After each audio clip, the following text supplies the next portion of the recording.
araw nga yung aking classroom observation at sa wakas ay pamagay na sa amin ang bagong laptop plus may pa-surprise ang aking mga advisory class.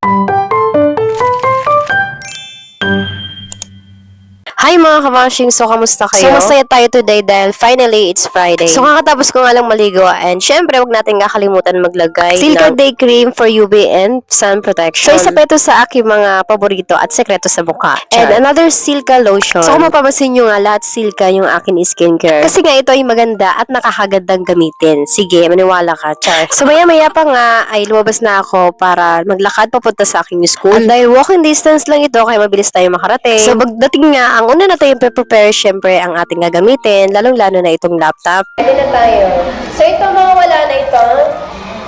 Late or absent. After nga ng first to second period ko, ay susunod ay vacant ko na. Kapag vacant nga, hindi ibig sabihin ay meron ka ng bakante sa kung anong pwede mong gawin. Pero ang totoo, ito ay class advisor's duty. Ibig sabihin yung mga pwede mo pang i-prepare, something na kailangang ipasa. So, kagaya na lamang nito ay mag-stapler na ako at kailangan ng ayusin dahil malapit na ang third periodical exam. Pagkatapos ko nga mag-stapler ay kumain na rin ako dahil maya-maya pa nga magsisimula ng aking class observation. So, eto na nga, pang third period nga pala itong aking class observation. So, ang pinagawa ko muna sa kanila, syempre, hindi mawawala ang energizer. At sila naman ay tuwang-tuwa. Ang classroom observation nga pala, ito yung ginagawa na yung mga teachers na nagpapakita ka kung paano ka magturo sa inyong mga estudyante. Na meron naka-observe sa iyo sa likuran. Sabi nga nila, bakit daw nakaka-stress itong classroom observation? Ay araw-araw naman daw ito ang ginagawa namin, ang pagtuturo. Pero totoo, magkaiba kasi ang classroom observation sa isang araw, natatapusin mo ng 45 minutes sa isang araw kaysa sa regular class na ginagawa namin. Dahil sa normal na pagtuturo, kapag hindi mo natapos sa isang araw yung lesson niya yun, pwede mo siyang balikan sa susunod na araw. At kapag merong batang nahihirapan, may panahon ka para balikan ito at tutukan sila. Pero sa classroom observation na ito, kailangan lahat magawa mo, hindi pwedeng kulang. Lalong-lalo lang yung mga ratings sa sinusundan ng mga observers. Basta lahat ng expectations nila ay kailangan mong maipakita sa loob lang ng 45 minutes to 1 hour. So kaya magkaiba talaga yung regular class na ginagawa namin kaysa sa classroom observation na ginagawa lamang ng 45 minutes to 1 hour. So yun nga, syempre hindi naman susukat sa isang classroom observation lang yung husay at dedikasyon natin sa pagtuturo araw-araw. Pagkatapos nga ng aking classroom observation ay sa advisory class na ang aking pagtuturo. At nagulat nga ako dahil bakit nakasarado yung kanilang pintuan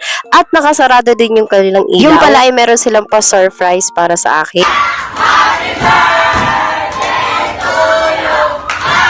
Hindi ko nga naalala na magbe-birthday na pala ako ngayong linggo at hindi ako na-inform na may paganito pala sila. Pinamigay na nga rin pala yung laptop para sa aming mga teachers at tuwang-tuwa ang aking mga kasama at syempre lalo na ako. Kinuha ko pala sa City Government of Mandaluyong.